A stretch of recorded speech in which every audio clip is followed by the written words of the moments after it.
Hi అండి. శ్రీమాత్రే నమః. మీకు ఈ వీడియో నచ్చితే ప్లీజ్ సబ్స్క్రైబ్ చేసుకోండి. ఇక వీడియో ఏంటంటే రామరపాడులో ఉండే వెంకం పేరంటాల తల్లి అంటే విజయవాడ చుట్టుపక్కల ఉండే వాళ్ళకి తెలిసే ఉంటుందండి.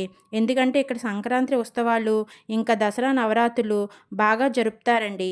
అలానే ప్రతి సంవత్సరం రామరపాడులో ఉండే వెంకం పేరంటాల దగ్గర నుండి ప్రసాదంపాడులో ఉండే బాలపేరంటాలమ్మ తల్లికి సారే పసుపు కుంకుమ తీసుకెళ్ళడం ఆనవాయితీ అండి. సంవత్సరం వసంత పౌర్ణమి రోజు చంద్రగ్రహణం రావడం వల్ల ఆ నెక్స్ట్ డే ఈవినింగ్ మేమందరం కలిసి బాలపేరంటాల అమ్మవారికి పసుపు కుంకుమ పట్టుకొని వెళ్ళామండి.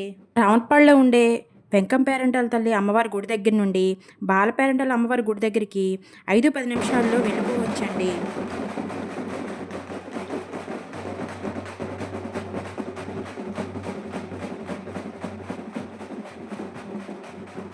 ఆలపేరంటాల అమ్మవారి గుడి దగ్గరికైతే మేము వచ్చేసామండి. అక్కడైతే గోశాల కూడా మాకు కనిపించింది.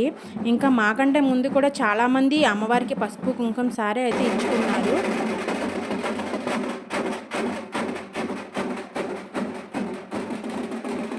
లో ఒకరి మీదకైతే అమ్మవారు రావడం జరిగింది.